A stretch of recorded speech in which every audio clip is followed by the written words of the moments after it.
출애굽을 했습니다. 이스라엘 백성들이 출애굽을 했고 이제 특별히 몇 년 동안 광야 생활을 했을까요? 이스라엘 백성들은 몇 년 동안 광야 생활을 했을까요? 무려 40년 동안 광야 생활을 했습니다. 말이 40년이지 한번 생각을 해보세요. 10년이면 강산도 변한다라는 말이 있는데 강산이 4번이나 변할 정도로 여러분이 힘든 광야 생활을 했던 거예요. 물론 광야 생활을 할 때 하나님께서 이스라엘 백성들에게 먹이시고 입히시고 하셨지만 광야 생활은요, 다람쥐 쳇바퀴 돌듯이 계속 반복되는 생활이기 때문에 굉장히 힘들고 어려웠겠죠. 실제 여러분, 홍해바다를 건너고 난 다음에 성경학자들에 따르면 2주면 갈 수 있는 가나안 땅이었어요. 그런데 40년이나 걸리게 된 겁니다. 그러니까 얼마나 힘들고 어려웠을까요? 그런데 이런 40년의 광야 생활이 이제 한 가지만 하면 마무리가 되는 시점에 처하게 되었습니다.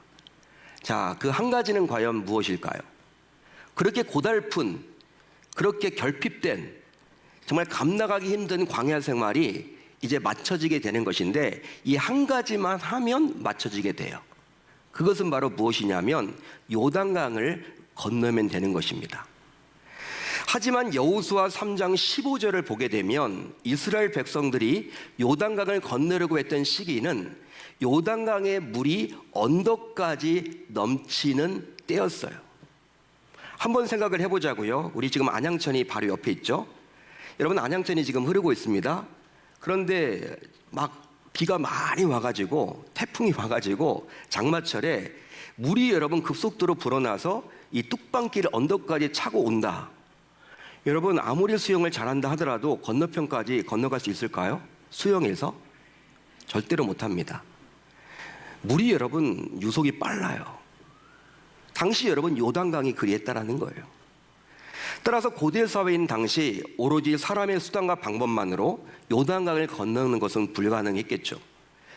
이제 정말 요단강만 건너가면 그 지긋지긋한 광야 생활을 마칠 수가 있는데 당시 출렁거리는 요단강의 거센 물살을 바라봐야만 했던 백성들, 아마도 이 백성들의 기분은 당시 어떠했을까요? 대부분의 백성들의 기분은 어떠했을까요? 그 심정은 어떠했을까요? 아마 말하지 않아도 알 수 있겠지만 그들 모두 낙심했을 것입니다. 낙심이 찾아왔겠죠. 절망했겠죠. 야, 우리는 계속 이렇게 광야 생활을 해야 되나 보다. 요단강을 건너지 못하는 거다 보다. 그런 마음을 다 먹었을 거예요. 이처럼 모두가 절망 속에서 헤어나오질 못하고 있을 때 하나님께서는 자기가 세운 지도자인 여호수아를 통해서 아주 특별한 방법으로 백성들이 요단강을 건너게끔 해주셨습니다. 자, 여호수아 3장 17절을 한번 천천히 읽어봅니다. 시작. 여호와의 언약궤를 맨 제사장들은 요단 가운데 마른 땅에 굳게 섰고 그 모든 백성이 요단을 건너기를 마칠 때까지 모든 이스라엘은 그 마른 땅으로 건너갔더라. 아멘. 언덕까지 출렁거리고 넘치기 직전인 요단강이 어느새 어떻게 돼버렸어요? 평지처럼 말라버렸어요. 와, 말라버렸어요. 그리고 이스라엘 백성들은 그 마른 땅을 걸어서 여러분 그 땅으로 건너갔습니다. 요단강을 건너간 거예요. 마치 홍해가 갈라진 것처럼 동일한 일이 지금 벌어지게 된 거죠. 여러분, 어느 누가 이런 일을 상상이나 했겠습니까? 아마도 그 시간 그곳에서 요단강을 건너던 백성들조차도 자신들이 지금 어떤 일을 체험하고 있는지 미처 실감하지 못했겠죠. 더 나아가 그 백성들이 요단강을 건너는 동안 언약궤를 맨 제사장들은 요단강에 들어가서 처음 발을 디딘 곳에서 꼼짝도 하지 않았습니다. 자, 그런데 그 모든 백성이 요단을 건너가기를 마침에 여호와께서 여호수아에게 다음과 같은 말씀을 해주셨습니다. 어떤 말씀을 해주셨습니까? 다음의 말씀이에요. 제가 읽어드릴게요.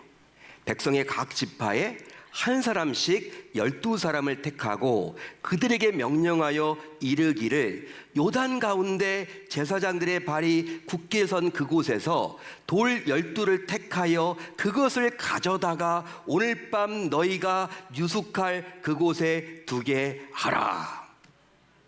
하나님이 이렇게 명령하셨어요. 말씀하셨어요. 여호수아에게. 백성들이 그렇게 해야 된다라는 것이죠.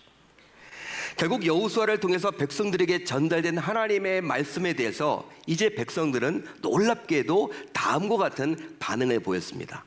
어떤 반응을 보였습니까? 다음과 같은 반응이에요. 제가 읽어드릴게요. 이스라엘 자손들이 여호수아의 명령한 대로 행하되 여호와께서 여호수아에게 이르신 대로 이스라엘 자손들의 지파의 수를 따라 요단 가운데에서 돌 12를 택하여 자기들이 유숙할 곳으로 가져다가 거기에 두었더라. 아멘. 아멘. 이스라엘 백성들은 여호수아가 명령한 그대로 따랐습니다. 순종했어요. 자, 그런데 더 놀라운 일이 벌어집니다. 더 놀라운 일이 벌어져요. 그것은 바로 무엇이냐면 여호수아는, 지도자였던 여호수아는 하나님께서 말씀하시지도 않았는데 자발적으로 다음과 같은 행동을 했다라는 거예요. 어떤 행동을 했습니까? 우리 4장 9절을 한번 같이 읽어봅니다. 시작. 여호수아가 또 요단 가운데 곧 언약궤를 맨 제사장들의 발이 선 곳에 돌 12를 세웠더니 오늘까지 거기에 있더라. 아멘. 여러분, 이런 상황을 보면서 성도인 저와 여러분들은 몇 가지 의문점을 갖게 됩니다. 몇 가지 의문점을 갖게 돼요. 먼저 그 많은 백성이 요단을 건너는 동안에 언약궤를 맨 제사장들은 요단 한가운데에서 꼼짝도 못하고 서 있었습니다. 그런데 오늘 말씀 8절을 보게 되면 각 지파의 대표들은 요단 한가운데에서 자신들이 취한 돌을 들고 자기의 진영으로 돌아갔죠. 그렇다면 왜 언약궤를 맨 제사장들은 그때까지 그 오랜 시간을 계속 같은 자세로 있어야만 했을까요? 왜 그래야만 했죠? 더 나아가 하나님께서는 왜 이런 일을 하게 하셨습니까? 이런 일을 왜 하신 거죠, 하나님께서는? 또 오늘 말씀 9절을 보시면요, 여호수아는 제사장들이 서 있는 곳에 돌을 세웠다고 나와 있습니다. 하나님께서 말씀하신 것도 아니고 하나님께서 명하신 것도 아닌데 여호수아가 그렇게 한 이유는 무엇일까요? 실제로 그것은 요단의 물속 한가운데예요. 누가 와서 그 돌을 본다고 그곳에 돌을 세우는 것입니까? 만약 오늘 말씀 6절에서 말한 대로 표징이 되게 하려면 모두가 잘 볼 수 있는 물 밖에 세워야 마땅하지 않을까요? 또 오늘 말씀 7절처럼 이스라엘 자손에게 영원한 기념을 주려고 한 목적이라면 물속에 세운 이러한 돌, 물속에 돌을 세운 이런 행동은 그다지 타당하지 못하다라고 말할 수 있겠죠. 말이 안 되는 거겠죠. 심지어 당시는 요단의 물이 언덕까지 넘치는 시기였어요. 따라서 한시라도 그것을 빨리 벗어나는 것이 상식이겠죠. 왜냐하면 생명을 지키는 일이 돌을 세우는 일보다도 더 소중하기 때문입니다. 목숨보다 더 중요한 게 어디 있어요? 목숨이 중요하거든요. 돌 세우는 것보다도. 어떤 의미에서 보게 되면 실제로 18절을 보세요. 우리가 읽진 않았지만 18절을 보시면 어떤 내용이 나와 있습니까? 제사장들이 요단에서 나오자마자 다시금 요단은 언덕까지 넘쳐났어요. 물로. 물이 확 온 거예요. 그만큼 그 당시는 언제 물이 덮칠지 모르는 위험천만한 상황임을 알 수 있는 거죠. 더군다나 그 결과 여호수아가 요단에 세운 12돌의 흔적은 이제 찾아볼 수도 없게 되어버렸습니다. 자, 그런데 그뿐만이 아닙니다. 그뿐만이 아니라 19절로 20절까지를 보세요. 19절로 20절까지를 보게 되면 요단을 건넌 백성들은 이제 길갈에 12돌을 세우게 되었는데요.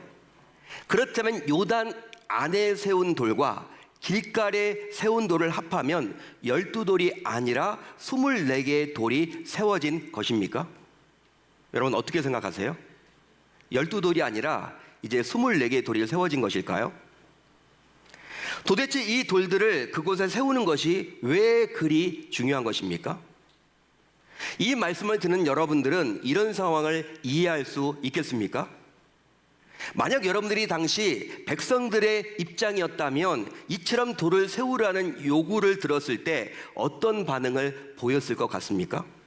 여러분 어떻게 하실 것 같아요? 여러분들은? 하지만 하나님께서 하시는 일은 전부 이유가 있습니다. 전부 이유가 있습니다. 따라서 우리는 하나님이 하시는 일을 이해하려고 해서는 아니 되는 거예요. 어떤 분들은요, 하나님이 하시는 일을 자기가 이해를 시키면 자기가 믿겠대. 여러분, 성경 말씀을 막 분석해요. 다 이해를 해보려고. 여러분, 하나님의 하시는 일은요, 우리 작은 머리, 인간의 머리로 어떻게 다 이해를 합니까? 말씀으로 천지를 창조했다고 하는데, 예? 여러분, 예수님이 동정녀 탄생으로 오셨는데, 남녀 간의 결합이 아니라 동정녀 탄생으로 이 땅에 오셨는데, 예수님이 중력의 법칙을 어겨가면서 무리를 건너셨는데, 죽은 자를 살리셨는데, 예? 죽은 자를 살렸다니까요. 오병의 기적을 베푸셨는데, 하늘에서 불이 내려오는데, 엘리야가 기도했을 때, 여러분 어떻게 여러분 그런 일이 가능할까? 아무리 우리가 여러분 분석해봐도 안 돼요, 여러분들. 요즘에 이게 노벨상 시즌이잖아요. 노벨상을 타는 분들이 이걸 분석해 보려고 아무리 물리적인 법칙, 역학 법칙 여러 가지를 가지고 동원을 해봐도 안 되는 거예요. 여러분, 우리가 하나님이 하시는 일을 다 이해한다면 우리가 하나님이에요. 하나님 필요 없어요. 하나님은 창조주죠. 우리는 피조물입니다. 피조물이 어떻게 하나님 창조주가 하시는 일을 다 100% 이해할 수 있단 말입니까? 따라서 우리는 하나님이 하신 일을 이해하려고 해서는 아니 되고, 오히려 성도인 저와 여러분들은, 예수님 믿는 성도인 저와 여러분들은 하나님께서 하신 일을 무조건 아멘으로 받아들여야 하는 것입니다. 만약 아멘하지 않고 자신이 자꾸 이해하려고 하면요, 어떤 일이 벌어지냐면 그 신앙은 문제와 시험이 떠나지 않아요. 문제와 시험이 떠나지 않는다라는 거예요. 그렇습니다. 하나님께서 그 긴급하고 중요한 시점에 이런 일을 아무런 이유도 없이 하시지는 않았을 거란 말이죠. 자, 그렇다면 하나님께서 요단을 건너기 전 각 지파로 하여금 12개의 돌을 취하게 하신 이유는 과연 무엇 때문일까요? 각 지파로 하여금 12돌을 취하게 하신 이유는 과연 무엇 때문입니까? 오늘 말씀 6절을 7절을 보게 되면 그 이유가 나와 있습니다. 자, 6절 7절이 좀 길지만 우리 한번 천천히 같이 읽어봅니다. 시작. 이것이 너희 중에 표징이 되리라. 후일에 너희의 자손들이 물어 이르되 이 돌들은 무슨 뜻이냐 하거든 그들에게 이르기를 요단물이 여호와의 언약궤 앞에서 끊어졌나니 곧 언약궤가 요단을 건널 때에 요단물이 끊어졌으므로 이 돌들이 이스라엘 자손에게 영원히 기념이 되리라 하라 하니라. 하나님께서 12지파 각 지파에게 돌들을 취하라고 하신 이유가 있겠죠? 그 이유는 과연 무엇입니까? 그 이유는 바로 후일에 자손들이 이 일을 잊지 않도록 기념비를 세워서 요단을 건넌 표징으로 남겨두기 위해서입니다. 남겨두기 위해서입니다. 한마디로 이 일로 인해서 하나님께서는 자기 백성들과 언약을 맺어주신 거예요. 자, 그런데 이 언약은 하나님의 일방적인 언약이었습니다. 따라서 하나님께서 백성들로 하여금 돌을 세우도록 하심으로 이 언약은 결국 백성들이 그 돌을 볼 때마다 하나님을 잊지 말고 기억하라 라는 뜻을 담고 있는 거예요. 그런즉 시간이 흘러도 이스라엘 자손들이 이 돌을 보면서 요단의 기적을 주셨던 하나님을 떠올리며 그런 하나님께서 지금도 자신들에게도 동일한 기적을 주실 것을 기대하도록 하고자 함이었던 것이죠.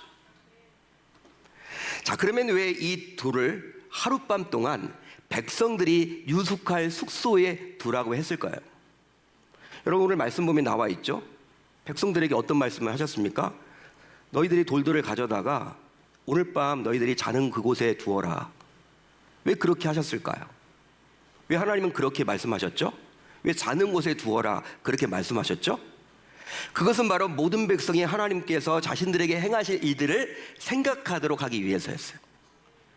즉 각 지파가 자신들이 취했던 돌 위에 무엇을 새겨서 그곳에 세울 것인지를 밤새도록 생각하게끔 하신 것입니다. 또 한 가지 더 생각하고 싶은 것이 있는데 그것은 바로 무엇이냐면 왜 언약궤를 맨 제사장들이 선 곳에 여호수아는 돌을 세웠을까라는 점이에요. 9절에 나와 있잖아요. 우리가 보통 그 부분을 놓치지 않습니까? 길갈에 세운 그것만 생각하고 그것 많이 놓쳐요, 지금까지. 즉 왜 요단 물속인 그곳에 돌을 또 세웠을까라는 점이에요. 이 질문에 대한 답은 바로 하나님께서는 백성들의 못된 습성, 즉 받은 은혜를 자꾸 잊어버리고 배은망덕하게 살아가는 것을 모르지 않았기에 그 백성들이 구원받았던 장소인 기적의 현장을 영원토록 기억하도록 하기 위해서입니다. 구원받았던 그 장소, 요단 여러분 못 건너는 거잖아요. 인간의 방법으로는 못 건너거든요. 내 힘으로는 못 건너는 거거든요. 하나님이 건너도록 해주셨잖아요. 구원받도록 해주셨잖아요. 그 현장을 기억하라는 거예요. 또 한 가지 더 생각해 볼 것이 있습니다. 그것은 바로 또 무엇이냐면 세운 돌이 곧 12돌일까요? 그게 아니면 24개의 돌이 맞을까요? 어떤 게 맞습니까? 우리가 성경을 보면 길갈에 세운 12돌, 보통 그렇게 많이 우리가 설교도 듣고 또 그렇게 우리가 많이 알아왔어요. 12돌입니까? 24개 돌입니까? 세운 돌은 몇 개입니까, 여러분들? 제사장들의 발의 선 곳에 있던 돌은 각 지파의 대표들이 취해서 자신들과 함께 유숙했죠. 그 이후 길갈에 세워버렸습니다. 하지만 그것으로 끝이 아니라는 거예요. 그것으로 끝이 아니라 여호수아는 또 다른 12돌을 가져다가 제사장들의 발의 선 곳에 세웠다라는 것이죠. 즉 하나님께서는 각 지파가 취한 12돌과 똑같은 의미로 요단 안에 12돌을 세웠습니다.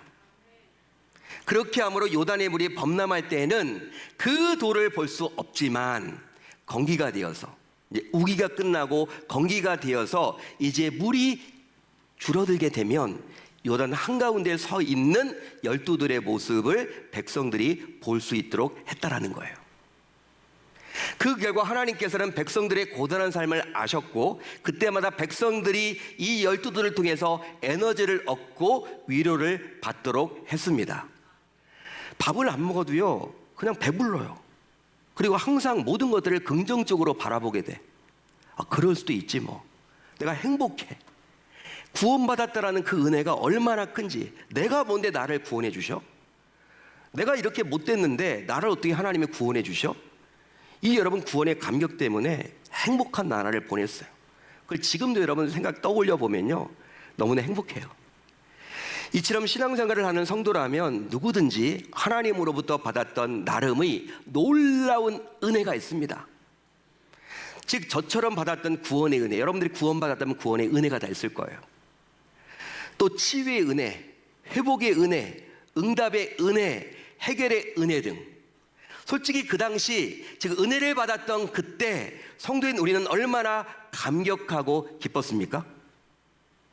한마디로 스스로의 힘만으로는 도저히 해결받을 수 없는 각종 문제를 하나님을 통해서 풀어나갈 수 있게 되었으니 이 얼마나 기쁨이요 감격 그 자체였습니까? 한번 여러분들이 생각을 해보세요. 따라서 지금까지 신앙생활을 해오기까지 스스로의 힘만으로는 건널 수 없었던 즉 요단을 건너게 하신 우리 주님의 은혜는 한두 번이 아님을 알 수 있는 것이죠.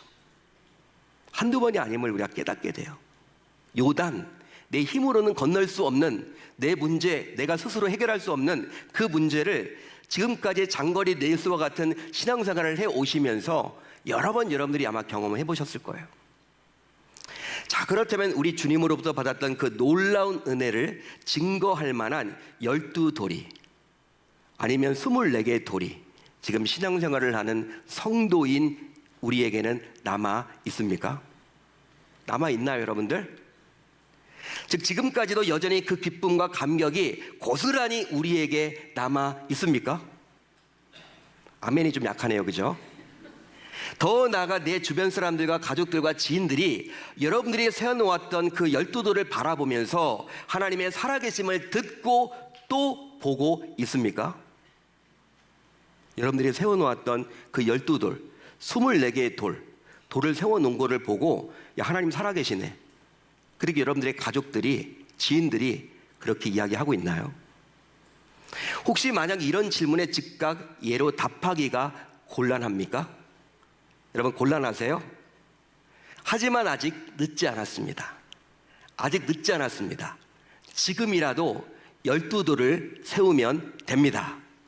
지금이라도 12돌을 세우면 됩니다. 솔직히 지금 내가 이 돌을 세우지 않으면 나도, 내 자녀도, 내 후손도 하나님을 잊을 수가 있어요. 물론 지금은 교회를 다닐지는 몰라도 어느 순간 하나님과 멀어질 수도 있다는 거예요. 그래서 이제 하나님께서는 오늘 내 삶의 현장과 내 신앙의 가슴 안에 이 돌을 세우기를 원하십니다. 따라서 하나님께서 값없이 베풀어 주신 은혜를 기억해 봅시다. 설령 그동안 베풀어 주신 은혜를 잊고서 살아왔다면 오늘 이 시간 그 은혜를 다시 한번 되새겨야 할 줄로 믿습니다.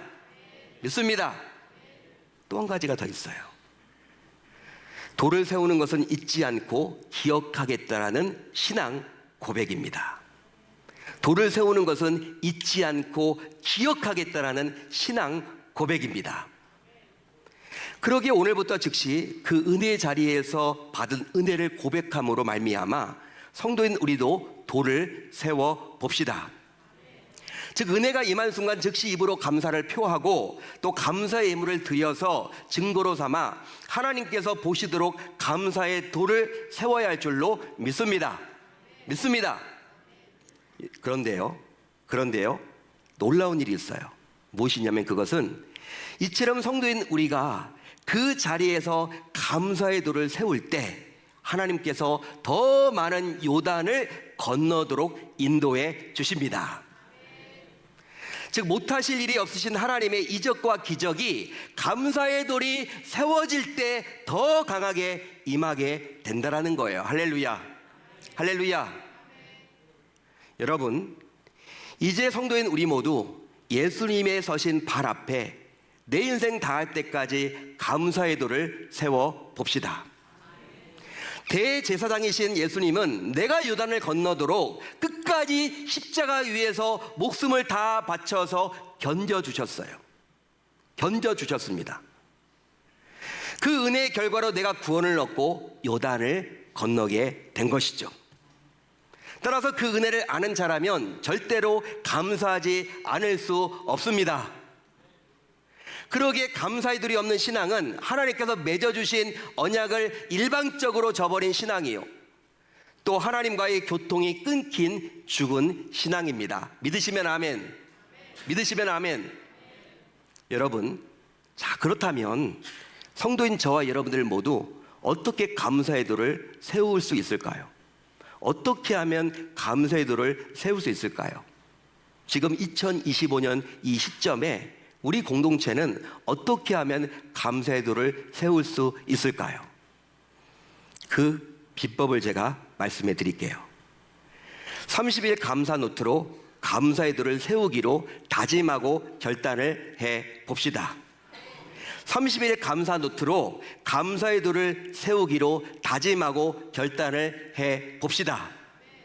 그것은 바로 돌아오는 금요일인 17일부터 11월 15일까지 딱 30일 동안 하루에 약 10분씩 투자해서 감사 노트를 작성해 봄으로 우리의 삶과 신앙에 감사의 돌을 다시 세워야 하는 것입니다. 여러분들이 신앙생활을 오랫동안 해오셨다며요. 받았던 은혜가 있다며요. 눈에 보이는 감사의 돌이 있습니까? 그 돌을 볼 때마다 여러분들의 신앙이 좀 침체되거나 아니면 여러분들의 믿지 않은 누군가가 그게 가족이든지 지인이든지 내가 여러분 그 돌을 바라보면서 내가 세웠다라는 그 이야기를 했을 때 그들이 하나님이 하셨네, 그런 말들을 주변에서 하고 있나요? 그런 것들이 눈에 보이지 않는다면 이제 이 감사 노트를 통해서 감사도를 세워보자라는 것이죠. 눈에 보이는. 그리함으로 말미암아 이제 감사 노트를 작성해서 감사의 도를 세운 우리의 모습을 보고 내 자녀와 내 손주와 내 지인과 내 절친이 하나님의 살아계심에 관심을 가지는 놀라운 역사가 일어날 수 있어야 할 줄로 믿습니다. 믿습니다. 그뿐만이 아니라 세월이 흘러서 어느 순간 나 역시 신앙의 침체가 찾아왔을 때 이번에 세운 감사의 도를 다시 펴봐서 하나님은 이러한 분이었구나.